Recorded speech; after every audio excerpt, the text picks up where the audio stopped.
Ta-da! I'm here, but I'm not actually where I'm usually am. I have been running through the airport, and I'm coming to you from, where am I? Well, you call it Springfield, Massachusetts, really. I flew into Bradley Airport. It is time for another Certified Unscripted. I'm Vera Jones. As you can tell, I don't even have my regular lighting. I don't have my regular anything, but I'm on the road, literally came sprinting in here to do, make sure that we were able to get on and talk tonight. Well, I am not in control, so I don't even know if I am welcoming anybody else into studio. There's somebody else. Ta-da, Rita. There you go, girl. I know you were sweating. I can see the sweat on your Can you see it? I sprint. Why I'm not this small, I don't know, because I spend all my time running through airports now. So I'm serious. I've never cut it closer than I did tonight, right? Oh, well, you know, we're pros at doing this, so we gonna make things happen all the way, you know? Yeah, so I'm glad you made it. I appreciate you doing the track thing to get here, you know? Yeah, I probably should just run through airports on the regular. Maybe I could drop a pound or two, but could not miss tonight because number one, is it right to say, can I tease our guests? We definitely have guests tonight. Yes, you can absolutely tease them. Okay. Tease them, girl, tease them. Okay, so we definitely have a returning guest. Yeah, she's right. Five-time Olympian. Yep. Teresa Edwards is going to join us, correct? Yes, she will. She's going to join us in a little bit. And if I'm not mistaken, go ahead. What's the other mistake you might be mistaken about? Is it true that you were really able to get Katrina McClain? Nah. Oh, okay. All right. Okay. So then I'm totally at a loss. Look. We both tried really, really hard, but you know, sometimes things just don't work out, and it's nothing. So who's the second guest? I don't even have a clue. She has a life right now, you know. Okay. But anyway, I do have another young lady by the name of Burnell Hooker. I know Burnell. You know Burnell, right? Yes. She did not know Burnell was on. That's awesome. You know, she moved out to Las Vegas. She's been out there, I think, a couple of months now, maybe about 6 months. Big basketball supporter, has had her own company and business for IOU Sports. Yes. IOU Sports. You know what? Yes. I just found out what the IOU stands for. Image of us. Images of us. Nice? Yes. Yo, that's dope. That's really dope. So she's going to be joining us because she was really courtside to everything that happened down in Las Vegas with the Aces. And we definitely want to talk about, you know, the championship, the parade, everything that's going on around, you know, just their championship. And congratulations to the Las Vegas Aces once again. Man. You know, let me tell you, a phenomenal season. So we'll bring her in and chit chat for a little bit. That game was it was amazing. For a moment, right? It was touch and go. Oh, I think I got some carpal tunnel going on, by the way. It was touch and go. I thought for sure Connecticut. I was like, oh my gosh, they're going to come back and push this thing to a game 5. But the Aces definitely prevailed, and in such an amazing way. It was just amazing to watch Chelsea Gray.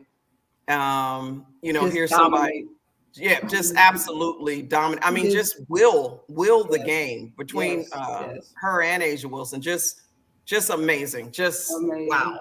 Look, let's bring both our guests in. Let's do it. Let's click on Miss Burnell right here, and I'm gonna give you the honor. Hey, Burnell, how are you? Burnell. Hey, we go way back. Right? I was on the very, very, very, very first board at Images of Sports when Burnell. This was what, years ago? Almost a decade. Oh, almost 10 years. Almost a little over 10 years.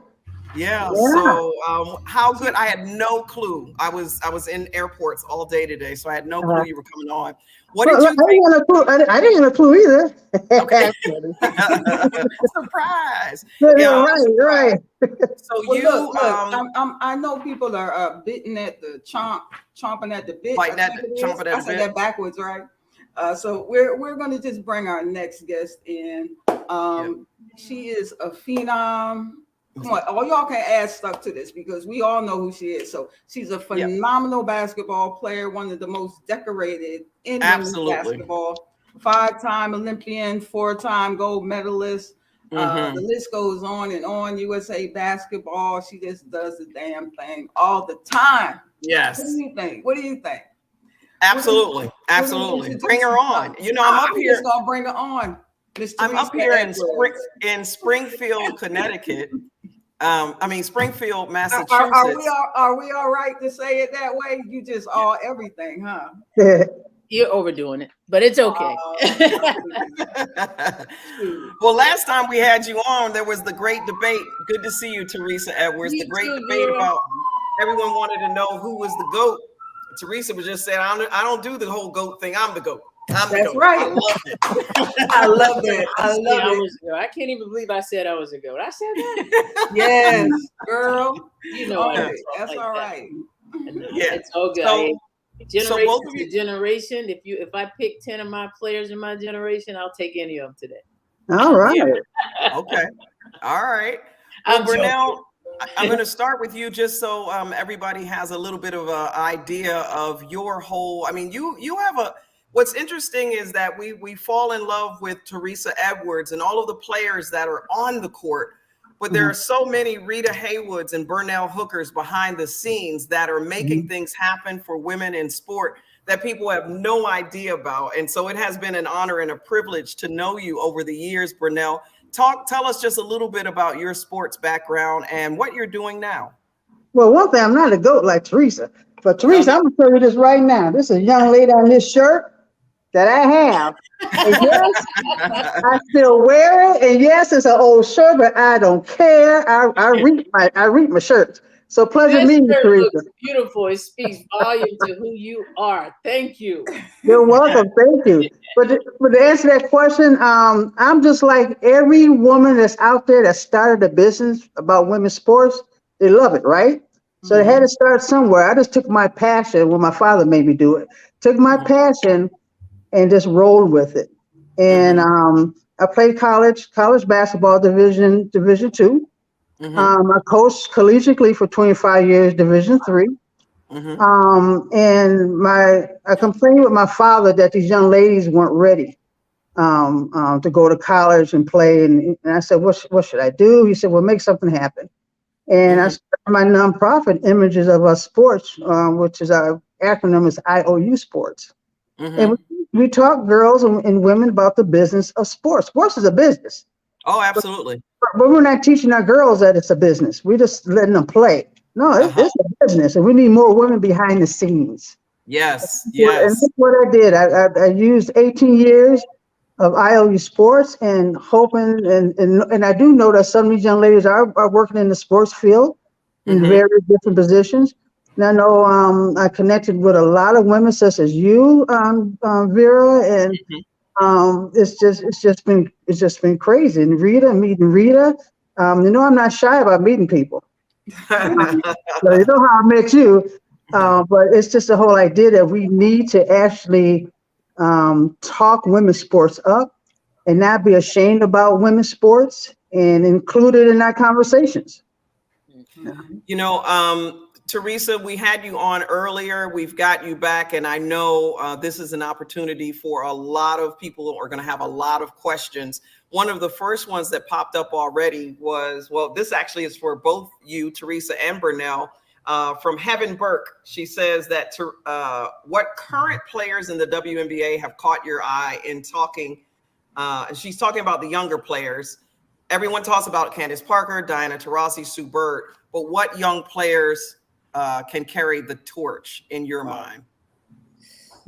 There's so many good ones now. Like the game has just begun to be exciting to me again. I don't know if I said that last time I was on, but the talent pool was, for a while we had to promote the game on what we had, but now the game is promoting itself with these young ladies we have. So I'm learning names, believe it or not. Gray is off the chart, of course. Oh my gosh. Yes. Jesus, there's so many of them.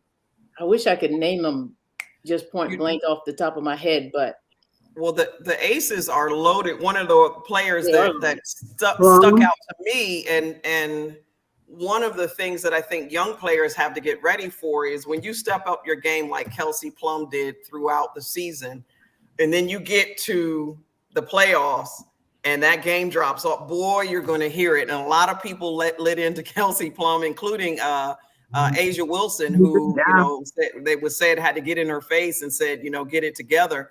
That is one of the names that has stood out for me. I think Kelsey Plum is, especially now that she's had the highs and the lows, I think she's going to get a chance to feel her game out a little bit. Burnell, you were sitting courtside for the finals out there in Las Vegas. Who do you like? What did you see? Well, who I missed later on was Hamby. Hamby was injured for a little bit. Yeah, but she came back. But they got the whole bench. The whole bench is off the chain. But being in a city where there's a WNBA team, because I came from the Midwest. Yeah. And I had a WNBA hop from Minnesota, Indiana, Chicago. So I'm hopping everywhere, right? But to be here in this city and see these people, how excited they are with the Aces, and see billboards lit up, man, the arena, the sold out crowds, walking through the casino to get to the arena, it's just so exciting. It's just so exciting. But the Aces they have a bench. Williams came off the bench and did some crucial shots in the final games. You had to remember they're all pro players. And we looked at them and said, we only got top 5 players. No, that whole bench are pro athletes. Yeah. So when they get off that bench, they're going to produce. They're going to play. And that's what they do. All-stars. You got at least 5 all-stars players. You're right. We got to look at it that way. Yeah. Don't y'all say nothing about all-stars till Teaspoon come on now. Don't y'all say nothing. Y'all don't know about no all-stars till Teaspoon come on. Hey, I'm just trying to say hello. That's all I want to do. I just want to say hello. D-time, Spoon. Come on now. What's up? Gee, you know how much I love you. I don't care what nobody say. You know how I feel about you. I am so honored to be in this little group right here. I was like a little kid right now. I got Teresa Edwards. Oh my God. Y'all just don't know. They're all here. And we still waiting for Penny to show up, hopefully. You were talking the game big time too. You were talking it. That's right. It's the truth. I mean, I look at, so I've been the CEO of IOU Sports 18 years. I've been the owner of the Milwaukee Aces for 5 years. So I'm not just a businesswoman. I'm a fan. I mean, I love the game. Yeah. So I'll get it. That's why I chased after Vera. I can get it. Now that you say all that, it seems like now we have to pivot towards what we do in the off seasons to keep this thing really, really rolling. It's not about in season. Everybody's plugged in. Right during the season. So how do we keep women rolling in the off seasons, and what type of projects, events, investments do we make to keep it alive? There you go, and that's what we did with IOU Sports, because when you think about it, what are these organizations out there? They're so afraid to connect to a player, and there's a player probably in every city where there's a woman or girl sports organization. You got to reach out to those players, get them on your court, get them in your city. And that's what we did. I mean, we had all kind of players come to Milwaukee, Milwaukee, Wisconsin. We had Catherine's. We had God dog it. She said God dog it. It's like, why am I losing my thoughts here? But Catherine was there. Tennessee. I think overall what you're saying is you want to get them all involved in the community, get them back to the community in the off season. Yes, you have to. You have to bring these women in. Get them to work. This is their job.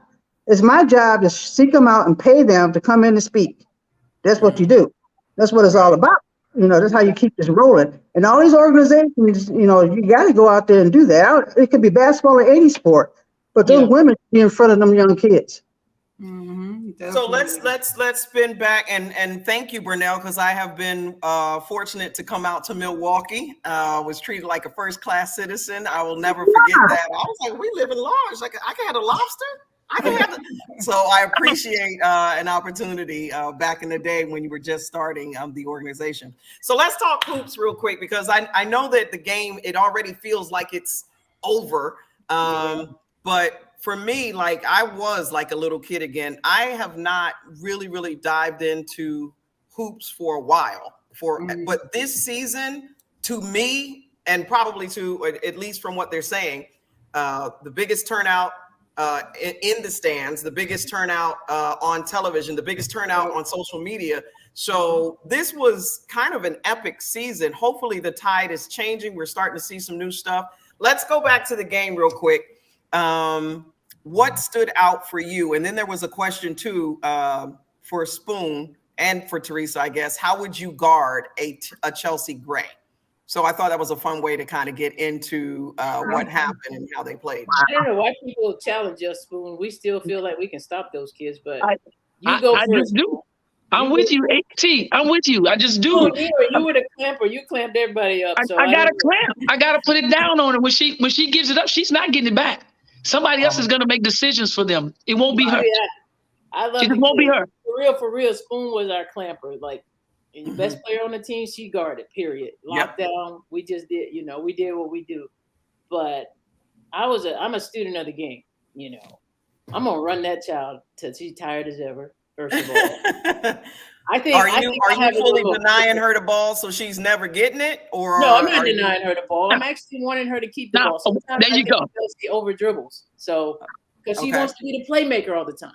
I'm gonna make her teammates get mad with her. I'm gonna, we're gonna stir the pot up. That's the only thing you can do. You got to kind of get in her head, get in her teammates' head. Exactly. But she's awesome at what she does. You don't want to make her mad. Yeah, I ain't gonna make her mad. I'm gonna be nice to her, but old school way. We didn't fight or nothing. We didn't. Hell, we barely spoke to each other. We just played. But no, she's solid. She's solid. Man. She's not easy to guard. But I'd rather her be a passer than a scorer, So I'm going to give her room to pass. Yeah. Well, T, you talk about stirring the pot. I want to stir the pot a little more. Moni Edwards, I'm going to blame Moni for this. She says, T, talk about playing in USA basketball with a young Teresa Weatherspoon. How was she? Was she always hyper and a defensive player like in the WNBA? She's don't get it twisted. She was all around, but her defense, man, Teaspoon pride on defense was amazing, and she brought it 150, not 110, every day. She took pride, just like, I'm out here. This is what I remember her saying. I'm out here with y'all. We ain't slipping a bit. We gonna get this done, no matter nobody. Like, I mean, that was her mentality every day. Practice, games. She just brought it. She brought fire. She never calmed down. I don't know how the girl went to sleep. Some in her breakfast cereal. Hey, for real, man. She had Apple Jacks every morning. Go. When you got the best to say that about you, I know I did something. I don't need nobody else to tell me nothing. The best just said that about me. I don't need nobody to tell me a thing. But I can tell you this. If it wasn't for her in our bronze medal game, I wouldn't have gotten to play. I would not have gotten to play. She comes to the bench and she looked at the coach and she said, "Put Spoon in the game." I said, "Oh shit, I ain't gonna get in now. I ain't gonna get in because she wouldn't play." If it was not for T, in '92, if it was not for T, I wouldn't have gotten in the dang game. I hate losing. Like that's like, you gotta know who's gonna get it done, and you want to be out there with everybody that hate losing. It don't matter what their strengths and weaknesses are at that moment. If everybody on the floor hate losing, it's okay if we end up with the L, because I know everybody left it out there. Yeah. What was your biggest memory, Teresa Edwards, when you go back? I mean, you've had so many accolades. The only woman, I think, until Sue Bird, right? 5. Sue and Diana has both have 5. Sue and Diana both have 5. They caught up. You were the youngest. They have 5 gold. I have 4 bronze, and I have 4 gold and 1 bronze. They make that distinction, but damn it, my ass played 5. Is there a single special memory for you that kind of stands out above the others? Honestly speaking, 96 was really huge, changing the face of the game, showing America what women really could do beyond college. That team of sisters I played with, not knowing that's what that dynamic would become. Just being together for a whole solid year. The fact that we never fought each other, we were like glue. We were all locked in, all focused. It was amazing. It just was an amazing group that God put together. Honestly, no man could have done that. Wow. And we changed. Like, we had to really show. Like, one loss there would be no WNBA. Wow. Yeah. Wow. We had a question here that I thought was really interesting. They asked you if there was one game you could basically play over in your career, what game would that actually be? The only one game I ever lost on the national team was against the Russians for that me and Teaspoon in Barcelona. Yep. Mm-hmm. Yeah, with Katrina. Like we were blowing everybody out. Yep. We had no competition, but we just when you're not playing well and the competitors are playing at their top, and we couldn't pull it together. We couldn't pull it together in time. There's a lot of things that went down. I actually talk about it in that book of mine. But there's a lot of things that went down. But I just think that the world caught up. The world caught up. When they caught up, I would think that's right where they needed to catch us. We didn't have everything popping on all cylinders. Yeah. In '92. Mm-hmm. Well, who wanted to say? He asked that last question. He wanted to ask about what about the game versus Old Dominion. I guess he's talking now here. That's college. Yeah. Right. You know what? No, I just would want 2 new officials. I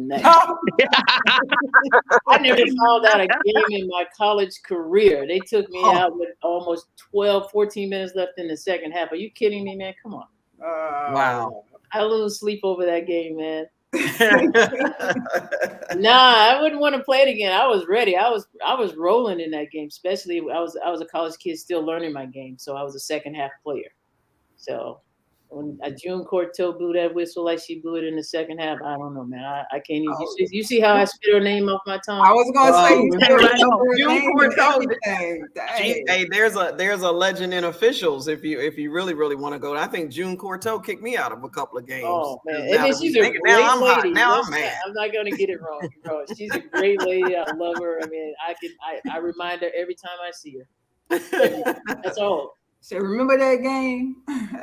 So some recent news popped up. Spoon, I'm going to throw this one at you because I know that it had to be a little bit irritating. Vicki Johnson, she's barely with Dallas. What? She got 2 years in, tops? Yes. And only time they've ever even made it to a playoff game. And she's gone. Your thoughts? It's tough. It's tough to see because of the work that she put in and the success that she's had. Everyone looks across the board and said, my goodness, she was successful. Why is she being fired? So you have to look a little bit deeper into that one. I'm personally looking a little deeper into that one because there's a lot of success that's there. So what could it really be? Yeah. What could it Dallas really be? hasn't kept a coach. I don't think they. Exactly. No, they have not. They haven't consistently kept the coach longer than a couple of years. Anyway, I'm trying to think who. Anyway, I was actually shocked to see that, particularly because only in her second year in, she already got them into the playoffs. And there's right? no way and went, what, 2-1 or 1-2. Yeah. There's no way she's gonna turn things around, flip it, and there's no way. They've given people with less skills, less experience, twice over that many years. Mm-hmm. Yeah. Why is expectations?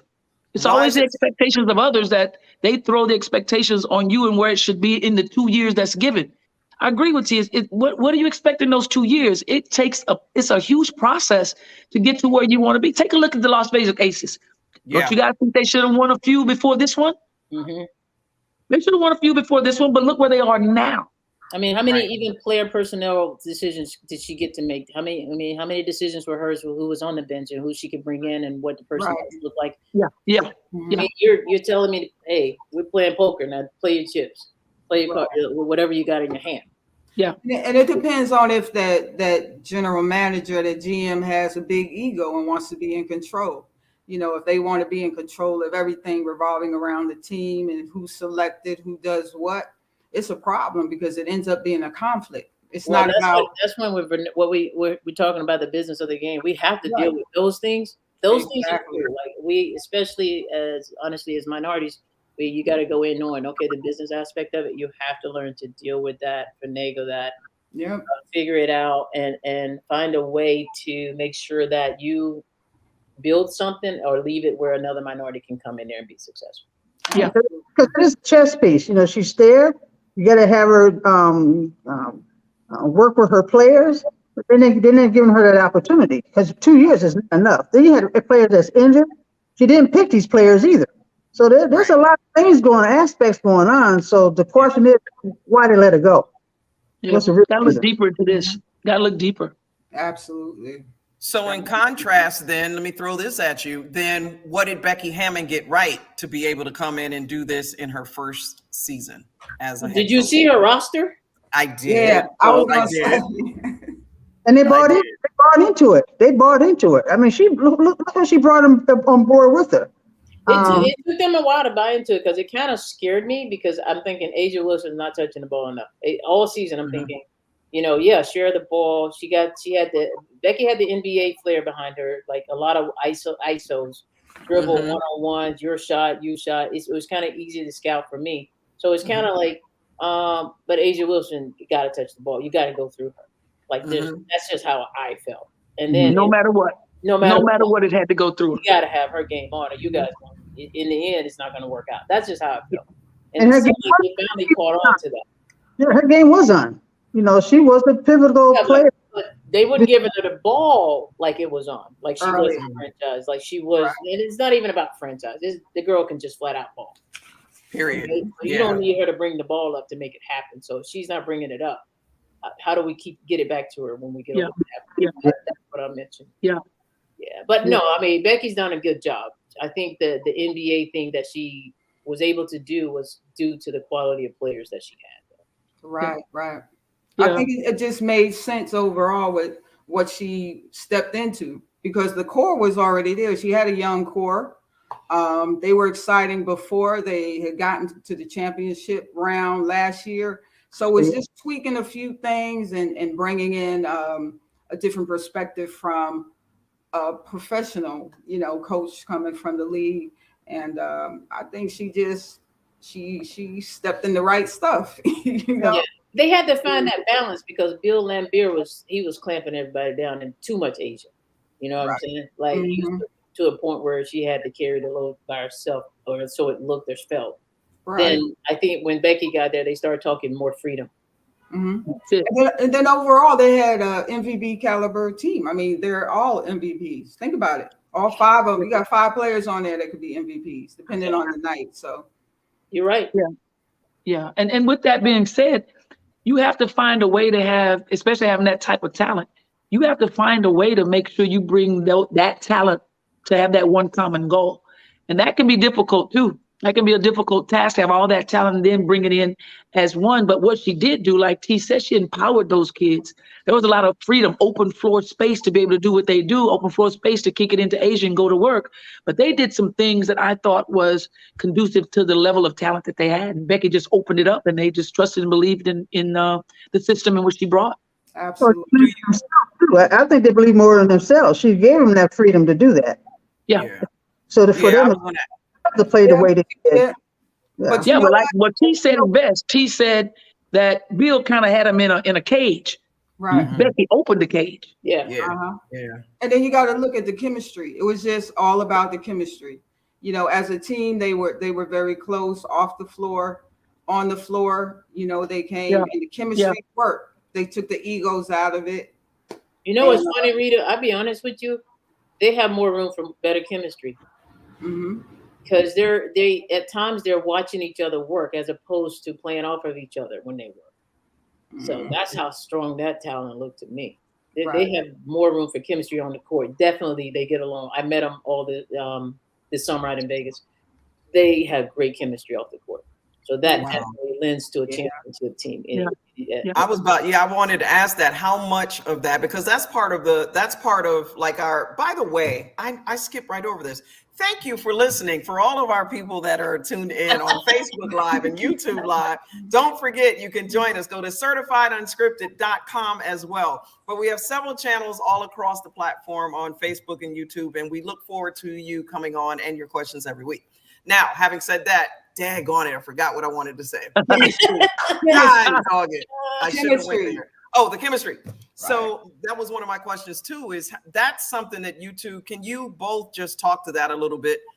How much does that matter? The chemistry off the court, because that's something people never talk about. And coming from my side on the broadcast side, I was always trying to get the background scoop. My favorite person to give me background scoop, by the way, was Vivian Stringer. Holy smokes, you could get a whole ear full from Vivian. But anytime you want background scoop, or just to understand that chemistry, the fans aren't always privy to that. And if they are, then it's whatever they can make up in social media. Talk to that a little bit. How much does that make a difference in a winning team? You want a spoon? You want to start it? You got it. You the champ on here. This is the thing. I think people think that you gotta like each other or just be totally engrossed in each other, and really that you have to truly respect one. Right. There's teams I've played on. We've won championships, especially national teams. Cynthia Cooper and I, we did not get along. Yep, you talked about that before. I mean, we got at it in the gym every day. But when it was game time, we did what we needed to do. Yeah. So to me, it's a respect level. I understand what your strengths are, and whatever your weaknesses are, I got your back. And when you understand that, that's what chemistry is. All right. And that on the court actually lends better to you off the court. Yeah. People are thinking in reverse because they play together so well on the court. They hang out and they're great off. But no. Because I learned who you were on the court. Those character traits that came out of you during hard times. When somebody was all over you, when you couldn't have, when your game wasn't on, when it was on, how your teammates picked you up when you were down. Because of what we did on the court is what led to what we do off the court. Wow. Right. So we just all had a respect level. To me, we garner a respect level that says, well, I know how hard she works. Even though we're learning each other's weaknesses every day. One thing I know for sure, I'm going to have my bad day. T's going to have her bad day. Tree's going to have her bad day. Whoever, you're going to have your day. It's how you handle that day, what creates that respect for it. Yeah, absolutely. Spoon, you've had lots of teammates. You were the animated one on every team you played, and then some. How much does that chemistry? How much did it make a difference? I'm with T. That chemistry comes on the floor. It's on the floor because heck, after I'm done on the floor, I want a little bit of me time. Right. I want a little bit of me time. Absolutely. You know, now it's time to let me kind of get myself ready for the next day to go back to gain a little bit more chemistry. Right. Let me kind of study what happened today so I can go back and give more tomorrow. It's about studying yourself when you have a little bit of time. Now, like T said, we don't all have to be hanging and carrying on off the floor. Some people do it. They love it. But you don't have to have that like that to be a great team, a championship team. As long as it's happening on the floor, that's where you want it. Can't happen on paper. Can't happen in a restaurant. It has to happen on the floor. All I need to know is that when I cut back door, T gonna hit me. I'm gonna get you. I'm gonna get you. But the thing is, I know you're cutting back door. We know each other. And if that comes by playing together.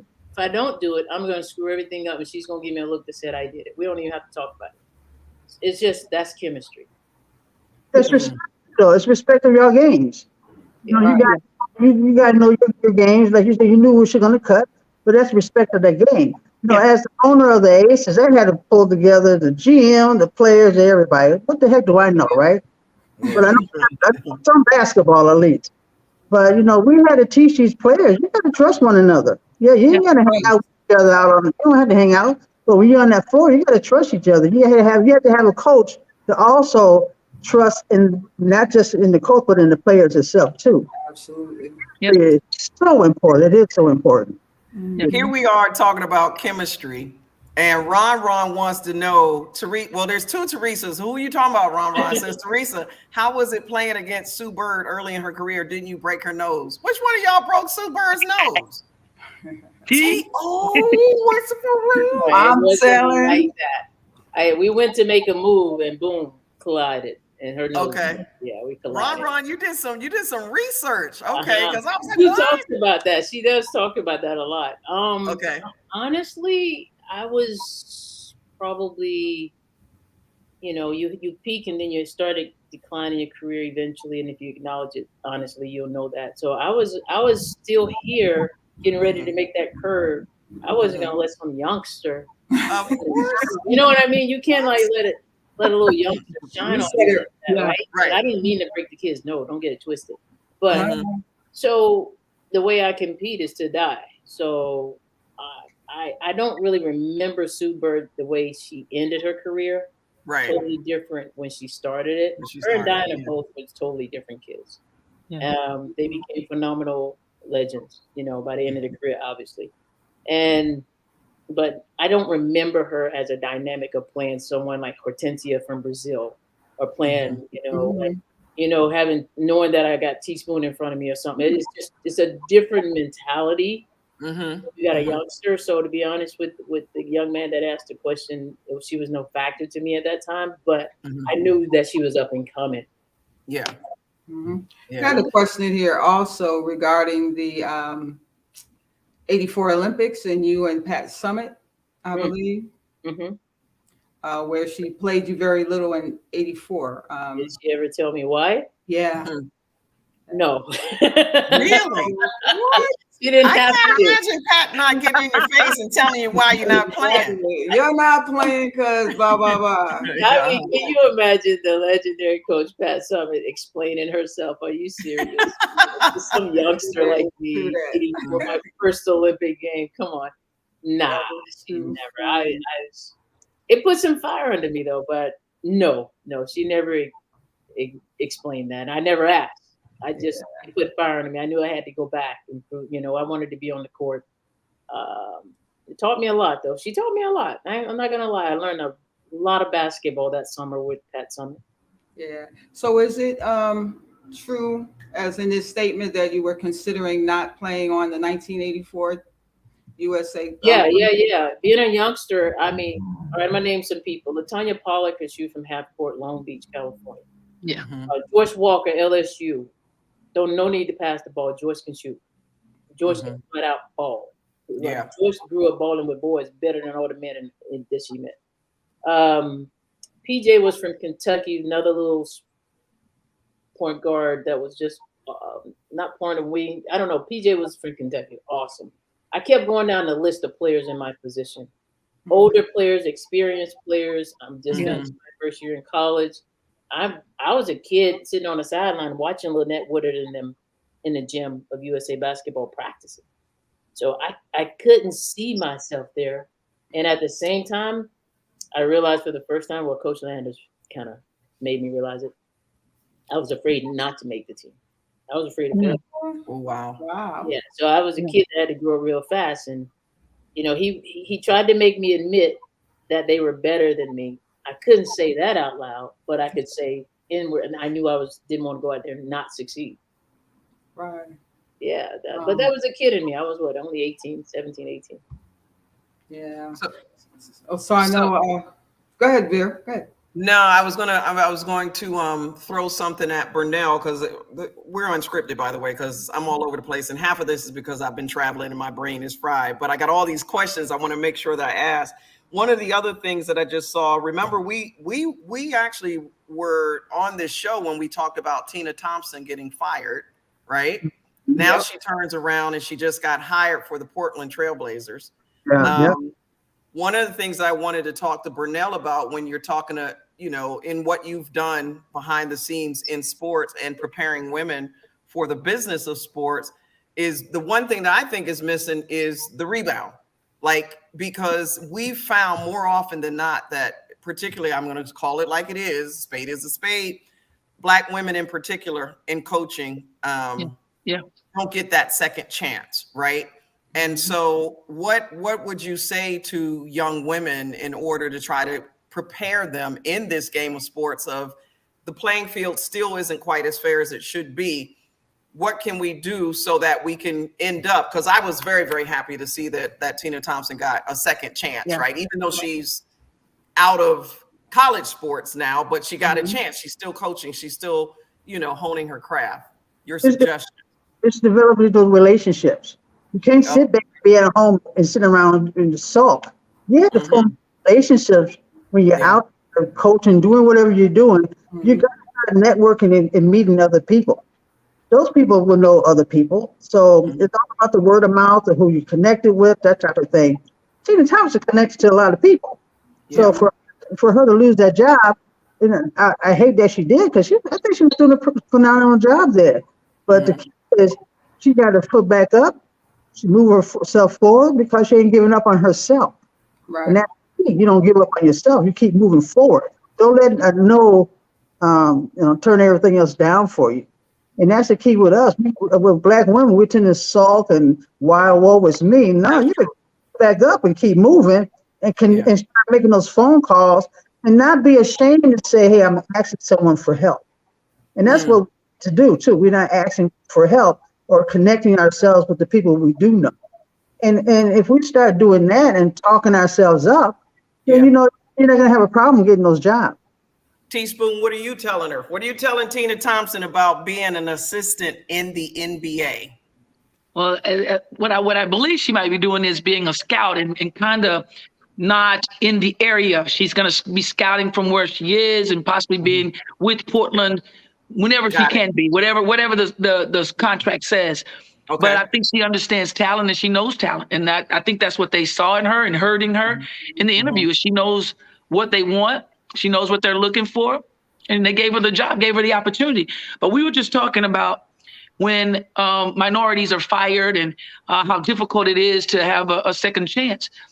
That is probably the biggest thing. It is very, very difficult to have a second chance. Even if you are networking, even if you are staying connected to those, what happens is the moment they get you out, it's very difficult to get you back in. It's not that you don't have the knowledge. It's not that you don't understand how to get it done.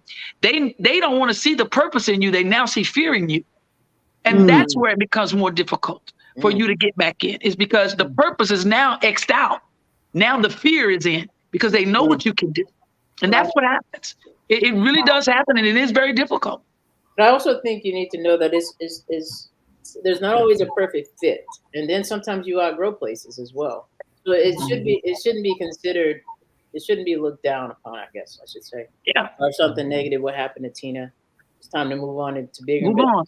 And this may not be where she land either. This may be another place to take off to go somewhere else. Yeah. But we have so much knowledge in us. Sometimes it's really hard for us to unpack it the way the organization may want us to, or the coach you're working for want you to. Speaking for myself, it hasn't always been clear what I need to be to make that coach comfortable, and how do I impact the players at the same time. Sometimes you're not the head coach.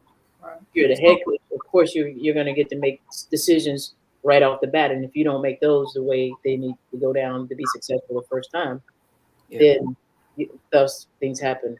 What happened to Vicky, right? So it's like Spoon says, it's unfortunate. I get frustrated when I see people that are not as successful and they're still on the same job 5, 6, 7 years, and then I know what would happen to others. That is very frustrating to actually witness year after year. Right. I say you got to get up. You got to know the business of it as well. Sometimes I hear what you're saying, but there's not a lot of Teresa Edwards or Teaspoons and Tina Thompson. Everybody's not in that category. And some of these young ladies have great knowledge of the game. Yeah. They're great coaches. I actually found my niche after coming away, going away from pro coaching with developing. I love being in the gym, developing kids. Now I know what I like to do. I like people who want to be better.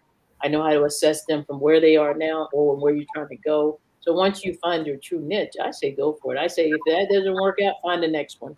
Right. So do you think that you would ever consider coaching in the NBA if a position was offered to you? Teresa Edwards? No, I'm too old for that. I don't think that. You said you're too old. I don't really, being realistic. I don't really think an opportunity. I'm not out there like Spoon MR, and I'm not out there networking like Renell says to make that happen for myself. It's not that I don't feel like I couldn't do it. I would love it because I think I really love the energy actually of working with men and playing with guys and just being in the gym with boys now, because I can yell at a boy, he'll come back tomorrow asking for more of that yelling. It's just a different mentality, and I think it's just at least it lends to where we come from as elite athletes. We don't have time to always pacify the situation. We get in there, we work, we get it done, we go hard, and every girl is not used to that, especially at the pro level now, because we brought the table, we put it all on there, and now they just graduate and go grab it, right? So they're not necessarily ready for someone to be in their face. It's a different type of coaching job right now for women. I definitely like that. I definitely wanted to ask this question to both T's. How is that? How is that coaching men? Is it different? And when I say is it different, when you first start, think about when you first started. What was your mindset going in, knowing men were possibly thinking, what can this woman possibly teach me? Right? Like, what was your mindset? Did it actually happen that way? Did you ever have to counter that? Just want to know, what is that like? Teaspoon, you go first. No, big boys. I walked in just being me. Just walked in being me. And all they want to know is if you can make them better. If you can get them to where they want to be and have that sustained success. That's all they want. It doesn't matter if it's male or female. It doesn't matter. Wow. It doesn't matter. All they want is, can you help me? And if and I'm telling you, the respect factor is there. The moment they know that you can coach, that you can teach. Yep. The respect factor is there. And it doesn't matter, once you build that relationship, it doesn't matter what the conversation is and how difficult the conversation might be. You can have the most uncomfortable conversations. And like T said, they can come back the next day ready to go. It doesn't matter what that conversation was. They want more. They want more. And Vera, I think I earned mine playing against the guys. I used to train against grown men every day. Every day. I mean, from 4 o'clock to the gym closed, you'd find me. You knew where to find me in Atlanta. And those guys, man, they gave me the utmost respect. They would come to me on the sidelines from the pickup game, wanted to be better.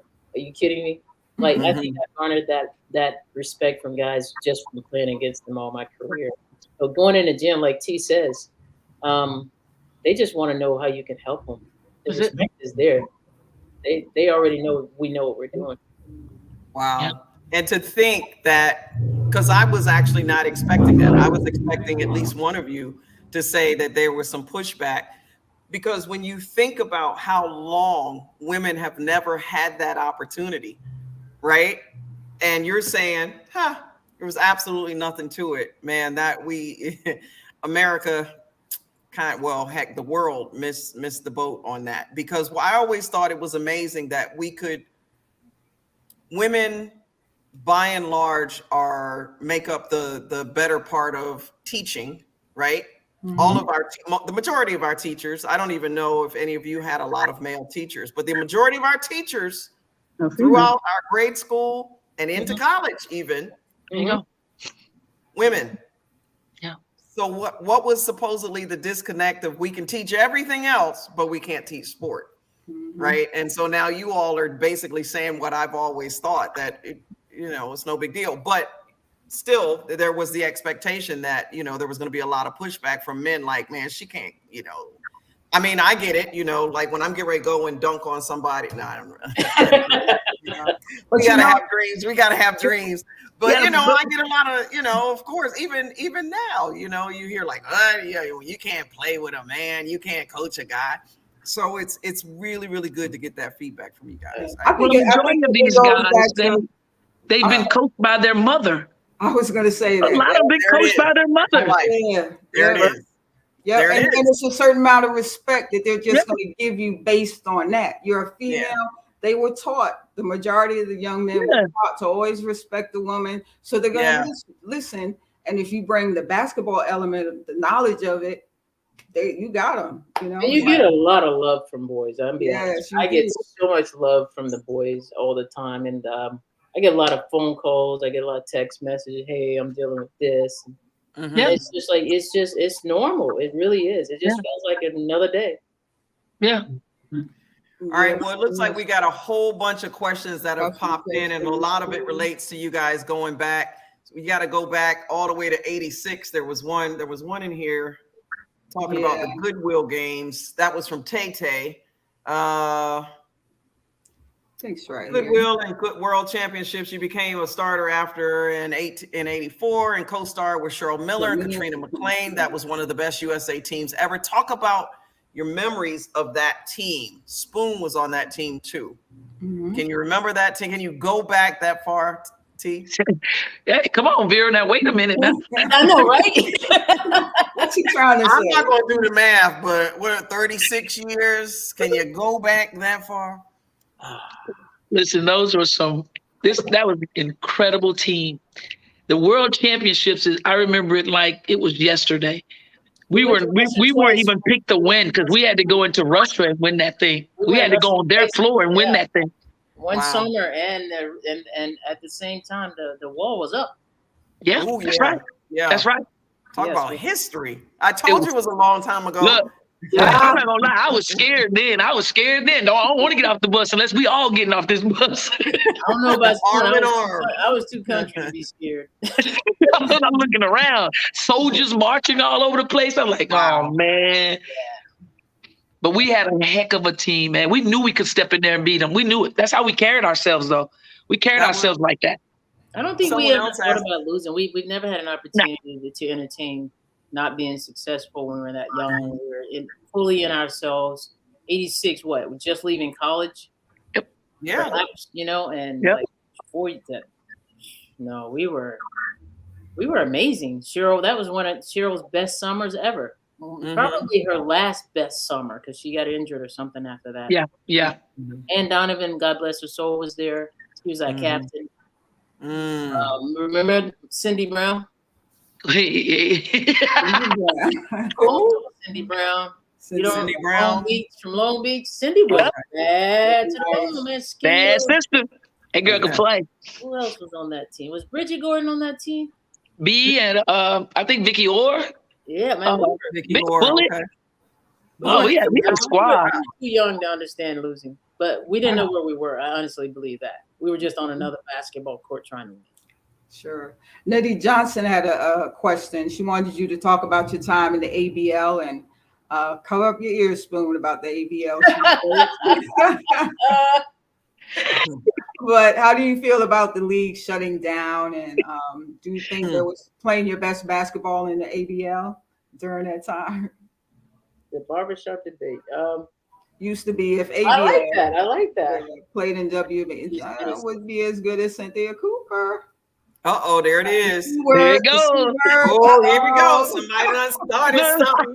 Come on, the pot is stirred, baby. Stir the pot, Daddy. I'm going to be honest with you. Let's start at the bottom.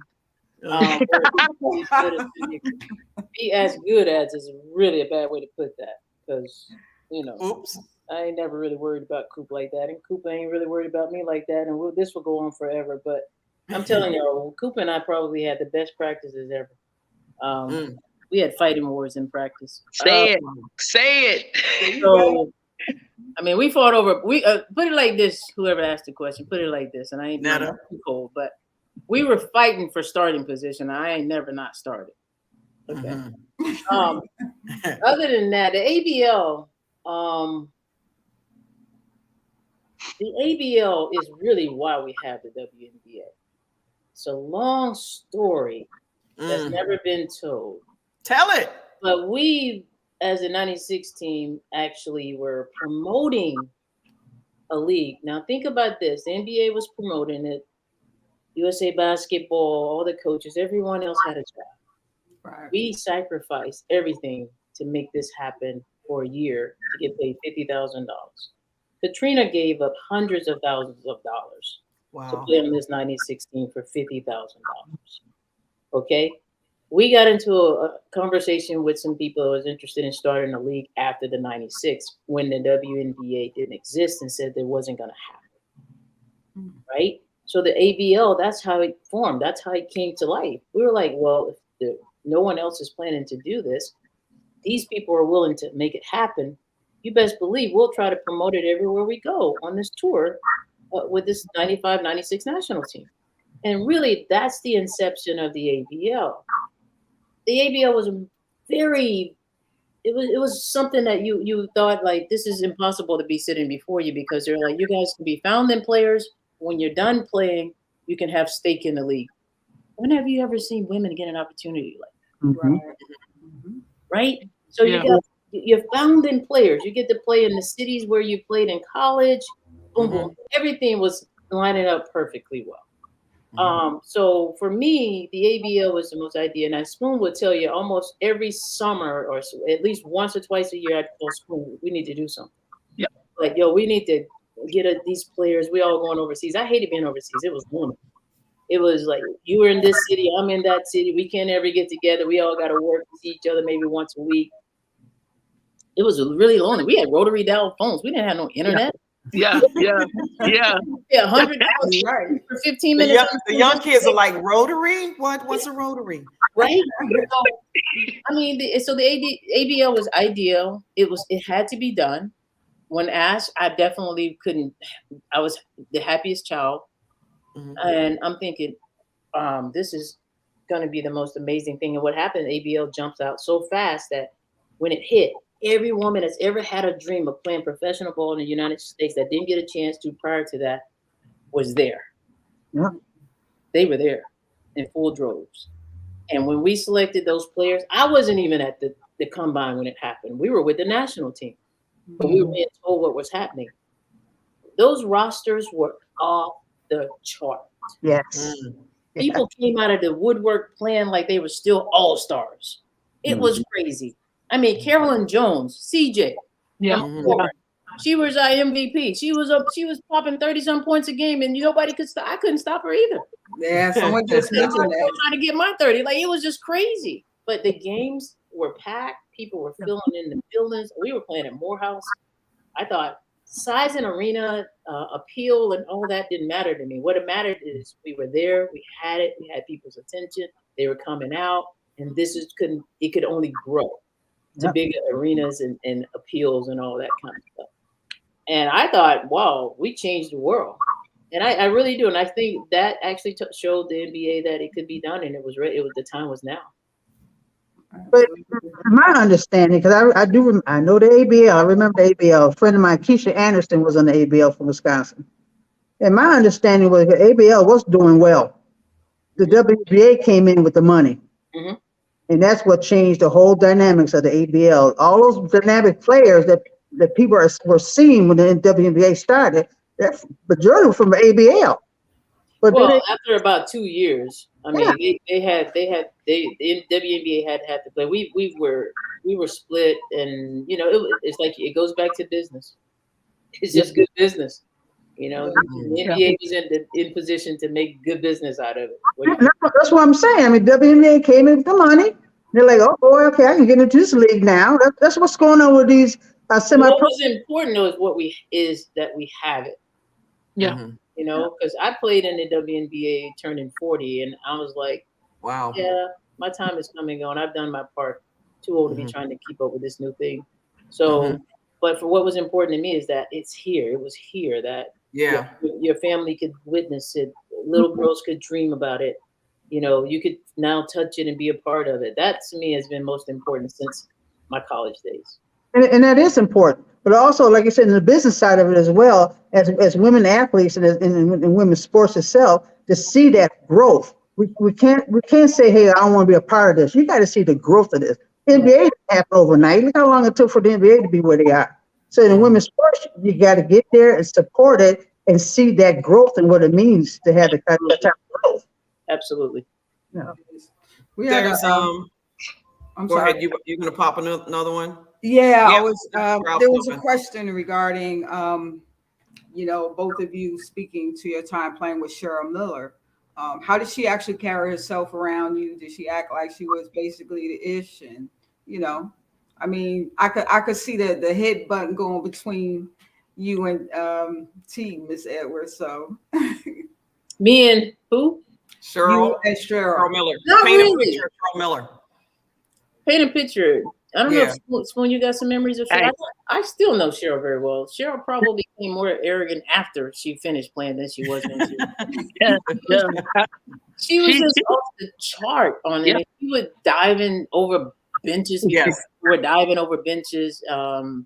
She just was a show. If it wasn't for Cheryl, we wouldn't have gotten much visibility back then. Really good. Honestly, she brought people to the arenas, her name and everything. She was better than Reggie. Like it's all true. But she wasn't the game. And I just hated that the media chose only her at that time to advertise. We have so many great legends playing in those same years that Cheryl's name was, being blown up around the world. But it was her fault. Yeah. No, I think Miller, like you talk to Cheryl now, her head is probably still bigger than ever, but it wasn't that bad back then because in practice we could humble each other, see? We knew the truth about each other. You hear T go back to those practices, right? You guys, those were some of the best times we had. They don't see it. Was she flying out of bounds and diving over chairs? Over top of you. What you talking about out of bounds? She'll fly over top of you. And get up. Like she tried to nail my head to the floor one day when this one game. Cheryl was rough like that. Wow. You talking about the elimination process. She was like, you talking about two dogs. You got two dogs. You got T. Edwards, a dog. You got Cheryl Miller, a dog. And the dogs are barking today. I'm telling you, practice was excellent. They should have been in our practices. In our practice. Those cameras should have been in there. I'm telling you, we stopping fights. We're stopping fights because it's getting good in there. But we lived for it. Yeah. We lived for that every day. That's what made us better. Yeah. That's what made us better. One-on-one, Alyssa Thomas today, who they call the football player, on this, at least on our forum, they talk about Alyssa Thomas be out there playing football, or Cheryl Miller, not from the offensive end, from the top, in pure tenacity. Which one of them is winning? I'm taking Cheryl. I'm taking Cheryl. Okay. So for the young kids out there that want the picture painted of Cheryl Miller, now you got an idea. She was just rough and tough. Cheryl was the truth. And she was real. Yeah. Alyssa Thomas turned out to be the Suns' best player.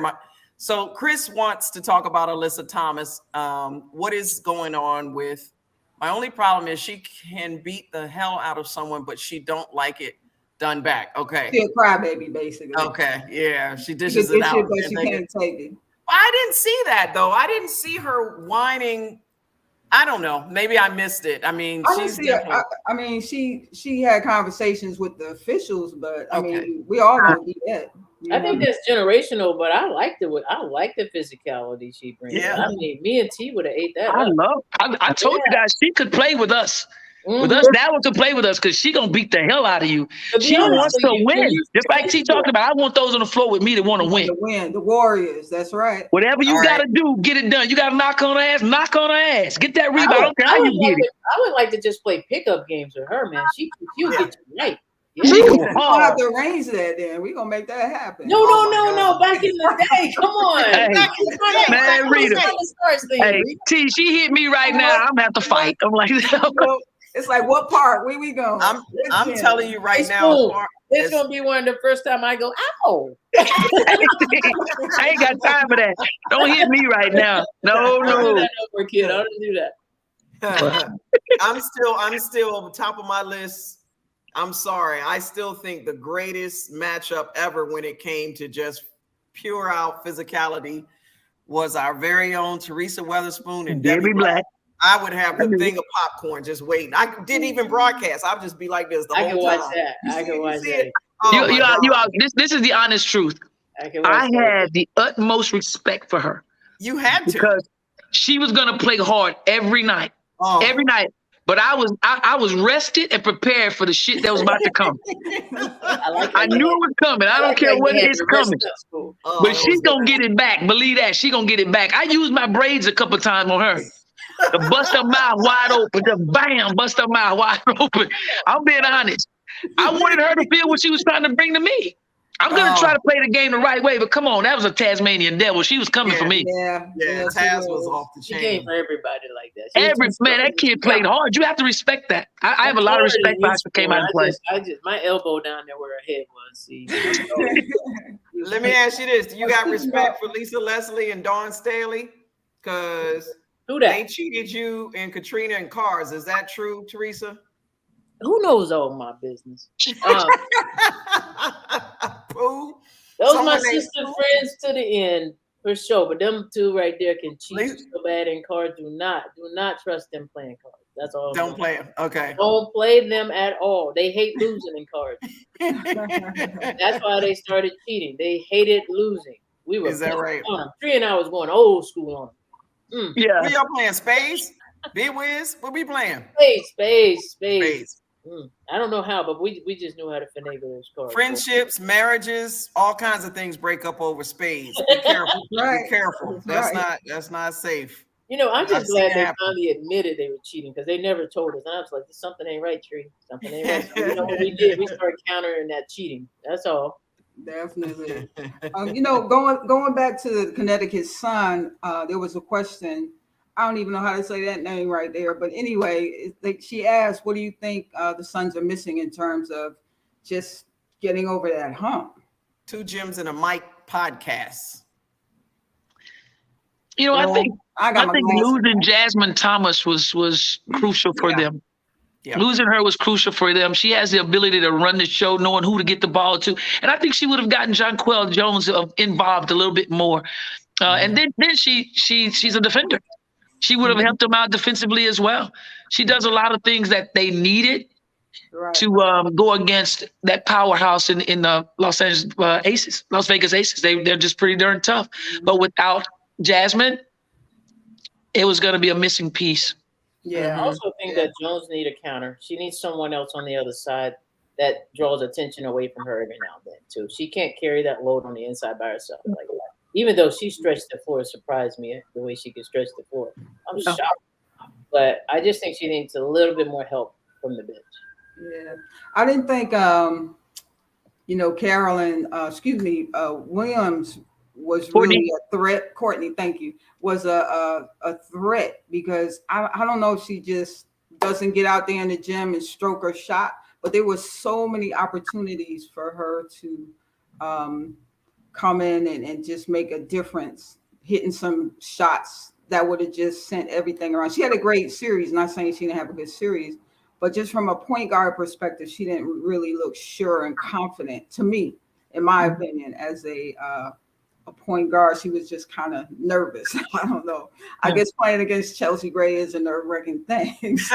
You think? She was probably like, what? Here. I mean, I hated that she would dribble. The worst thing was she would dribble and she'd pick up a dribble and then get caught. You know, it's like you got towering people over you and you have nowhere to pass it. So you know, I just think she was a little nervous, or I don't know. That's where they needed Jasmine, like T said. Yeah. Yeah, absolutely. Yeah. Well, one more thing that I want to throw out before we've been all over the place, but this is good because we've gotten a lot of stuff. And we went back. Now I'm coming back to the future. One of the stories on ESPN was about this will be the first time without Brittany Griner in the FIBA Worlds. Well, I guess it would be without Brittany, Diana, and Sue Bird, if I'm not mistaken. How does that change when we're playing overseas and you all have competed so many times against, you know, our overseas opponents? When the change of the guard happens like that, and last year it was Brittany Griner and Asia Wilson, I guess in Tokyo, that led all scorers, 16 points, you know, a ton of rebounds. Is it just is it a mentality of we've got to beat America no matter who's on it, or can one or two single players make a big difference in the other team or other teams out there having confidence that they can beat us? How much does not having Brittany Griner do to us? I definitely feel like the other teams they'll have more confidence going against us. Losing big names are hard. That's your best chance opportunity when you don't hear those names on the roster. Yeah. However, I think they'll be in for a big surprise. I think we have enough talent. I think there's been national teams that have left a lot of talent off. So this is an opportunity for us to, just really revamp the talent pool, to be honest. So who replaces Brittany? Who do you think, Spoon? Can Jonquel do it? I don't know. That's a huge replacement. You're not going to replace what she brings with one person. And you don't have Fowles' big body to just kind of wear people down for 5 minutes or so. You have to really strategize with those national teams. Yeah. You got to have a big girl that can wear some people out just for 5-10 minutes sometimes. And like you said, we play overseas. A lot of our girls play overseas, and a bunch of them sometimes are on one team. We're making those other countries better too. So when they meet up with us, they know how we play. They know how we play.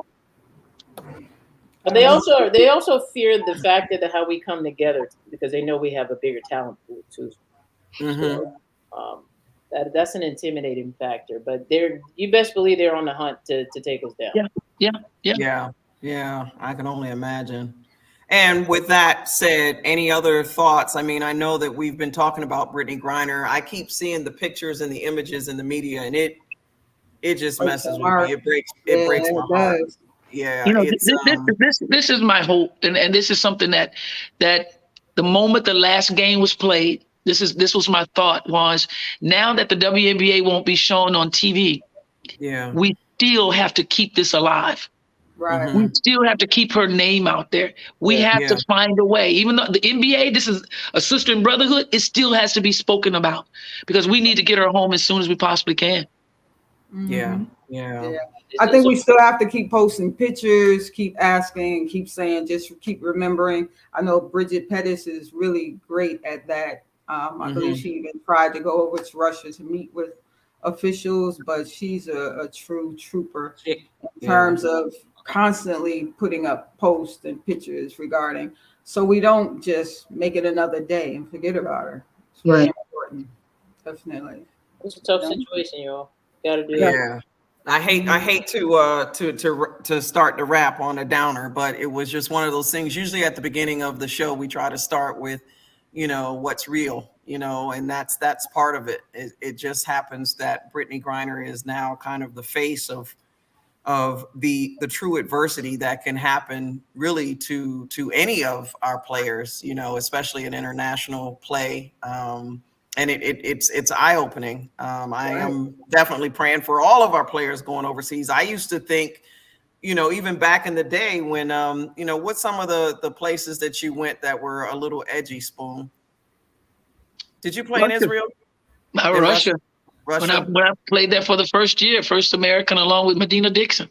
We went over and of course we were the first Americans ever over. So of course that was a little weird in the beginning. We had just lost to the freaking Russian team in '92. And then I go over. So of course it wasn't the best at that time. So that was probably a difficult time until they started to know who we were and what our purpose was over there, and it became better. But unfortunately, this is the situation right now. Yeah, and the good thing is that players are saying they aren't going to go to Russia until Brittany comes home. So I think that's a great show of unity all the way across the board in the league if players actually stick to it, but that was the post that was up today. And we'll see. Like that. Yeah, we'll see. Wow. So hey, you got to get Dinell's last question. You got to make that. I just happened to look over. I wasn't on when you all had Nancy Lieberman on, but of course, apparently she says, Teresa, I guess she means Edwards. Nancy Lieberman was on a few weeks ago and she spoke about the 1992 USA trials. She said them trials was a bunch of bullshit. She said USA basketball treated Cheryl Miller, her and Lynette Woodard badly. Did you all feel this way? Lisa Leslie said she got cut from the 92 team. She said Pat Summit said they was not going to let Cheryl, Lynette, and her be on the team. Any thoughts? That's a lot. That is a lot. That is a lot. I wasn't privy to all this. I knew that Cheryl was injured and it was going to be hard for her. I thought for sure Lynette Woodard would make it because she was on the world championship team we played together in Malaysia prior to those games. I get where Nancy's coming from. Nancy was older. Nancy was not a young kid at that time. And I love Nancy. Don't get it wrong. She hear this, she probably will be disappointed. But my honesty is that I don't think it was bullshit, but I do think there was politics. There's a lot of girls coming out there to play. We don't have control of that, right? Still don't. We just don't. We go, we play. I've never been in a back room. Someone told me I was gonna make it. I had to get out there and work just like everybody else. And we play the cards that are dealt us when we get the teams. And that was not one of the best teams that were ever assembled. No, it was not. However, if I was on that panel, I would not have taken Cheryl because of the injury, but Cheryl thought that she could play through it, and I know she did. But it was a fresh injury. I would not have taken Nancy because I didn't think Nancy was bringing it like a young kid. But Nancy was wanting to get back to it because she was an old school legend. I can't blame her for that. Right. How to live her life. I can't tell her when this, you know what I mean? But I didn't, and then, but Lynette was balling. Lynette was balling. So I was surprised about that. Now that would have been me. That's Teresa Edwards speaking. And if Nancy was sitting here, I'd tell Nancy. Yeah. Got to get that. But, we did the best we could. We came up short. Karma took care of whatever she thought was bullshit. Wow. True that. Definitely. All right. Is it about that time? About that time. Penny. Wait, it's not Penny anymore. It's what is it? PT from DC? PT from DC. Yeah, she's not on tonight to tell me this. Not her. I can't shut her down. But it's about that time. Teresa, it is always like, between Brunel and me, we just wonder it's not drool coming down our leg. We're chomping at the bits anytime we have a chance to share with us, right? Yeah, I'm glad Spoon jumped on here. That really helped jar some memories. I tell you what, I'm blessed. I have truly been blessed to know that I played with the best to do it. Yeah. I played with Teresa Edwards, and she's my friend. We're very, very close. I'm close with this one. But what I like the most about her is she keeps it 100 with you. She's going to tell you what she feels, like it is. Just like it is. That's why I love her. She's the best to do what she does, baby girl. Remember that. I appreciate you. Yeah. Well, you got a lot of love on you. I know, right? A lot of love. A lot of love, Teresa. We appreciate you. I probably want to know. So when are you going to do a Legends tour where a group of the legends are on stage, letting us know what it's all about, what the past looked like, what the future looked like, so these young kids should know who you are. That's one of my. We got you and Rita to set that up. Set it up. Yeah, we actually talked about that with PT. Once everything gets settled in California, we're going to get everybody out there for a special weekend and get things charted properly in terms of letting them youngins know what's up. Yeah, we've been talking about it. We're just waiting for the club to be fixed. They got to create some chemistry and get a real tour. She said she wants a tour, y'all. We got to go on like that comedy tour. We got to get the bus, city to city, get the band. That's right. And just like Spoon says, as long as we have our space to breathe, we'll take care of the rest when we get there. There you go. Talk to them. All right. One quick thing on Katrina McClain. I think we had kind of teased that she was going to be here. Can you at least give us your thoughts? And just like we painted the picture about Cheryl Miller, can you two paint a picture about Katrina McClain, please? Ooh, a beast. The things that you see girls trying to do today, she was doing that then. I had no idea that I could throw an alley-oop to a woman. Tree had an incredible post game. Her footwork was unbelievable. Her way that she finished at the rim, she was physical. She could defend. She could protect the paint. There was nothing that she couldn't do. But that's a post player that needs to be talked about a little bit more with the skills that she had. Tree has finesse and power, and she just played the game flawlessly. She had no idea how great she was, and she made us look good. Like she's right. I could toss that ball over the back of my head. She's going to get it. She's going to get it. And let me tell you, old school, you don't throw it to her, you're going to get it. That's what I love. She'll be in your face. Right out here for my health, y'all. If you throw the ball, give me the ball. Katrina McClain had hops. She had finesse shot around before there was a 3-point line. We didn't play with her. She can run the floor just like a guard. She could pass. She didn't like touching the ball. No, get the ball. I'm going up the court because she would be the first post player down the floor. But the touch, you're talking about a post player that can sprint the floor, catch the ball in the air, and finesse a finger over the rim, land solidly on her feet, and be back down the court playing defense, blocking shots. She could block shots out of the gym. Like, she didn't block shots for show. She blocked shots and say to guards, "You better grab because we're going." Like, She kept it alive. She kept it alive. That's right. Yeah, she scored 30s like nothing. Free throw shooter. Like, I mean, if I had to put Asia, and I had to put, she was better than Asia. I'm sorry to say that, Asia, but she just was better. She could run the floor better. She was just a little bit more athletic. Who else can I add there? Who's the dominant player today that she had? Because she was not a thickums. She was tall and skinny, 6'2". But with this, I don't know. Like T said, she was amazing. She was one of the great ones you miss. Wow. Yeah. Wow. Yeah. All right. I don't even know if you can put another post player beside her. There, you can't even find one to compare. I was trying to put 2 or 3 on together. But you see, you couldn't find it, right? You couldn't find it. But her and Lisa were similar, though. Her and Lisa Leslie really were similar. But I really think Lisa Tree helped Lisa become, like, she forced Lisa to grow into Lisa herself, actually. So they both were dynamic to me. Yep, without a doubt. Yeah. We had probably our last question about Cheryl Cook. So everybody's talking to me about Cheryl Cook. Do you young ladies know about her? What about Cheryl Cook and Janice? Cheryl Cook is a very prominent basketball player that everyone is telling me I need to get on the show. Oh. So the thing is, Cheryl Cook does not answer her emails or her what you call it? I am.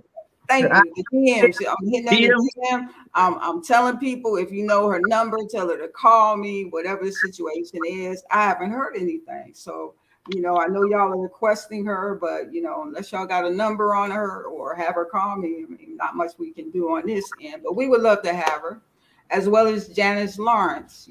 She's probably watching this show right this second. Janice, you watching? Janice, she's probably watching this show. I was just about to say, if you get Janice on, let me know. I want to watch for sure. Yeah, come on, Janice. Janice was playing shy. Everybody's like, oh, she has a Facebook account. She has this. Look, you can have all the accounts in the world, but if you don't respond and answer me, look, I gotta go keep it moving to the next one. Oh man, unscripted and real until I see her and I can choke her out. Come on, Janice. I know you're looking. Janice, we want you. Ain't no such thing as shy. Yeah. Well, again, Teresa, thank you for coming on and joining us. Burnell, it was awesome seeing you and seeing you healthy. By the way, it touches my heart to see you. I'm not done yet, right, Rita? Hey, you got some good stuff coming up, girl. I'm not done. All right. So I got to live my purpose. All right. Well, that's how we roll. That's why we here. That's why we still here. We all have a purpose. Teaspoon, you know, my friend. I'm with you. I'm with you. Right. You missed it. I did the groupie thing. I was cleaning my house, long overdue, and I found a picture. Well, it was a picture back when I was with the New York Liberty broadcasting, or it was a picture when I was doing ESPN, and Spoon had autographed it. Like we were best friends. And I found it. So I put it, I was like, look what I found. Yeah. So yeah. I don't know what to say, Vera. Stop embarrassing me. I was a reporter groupie.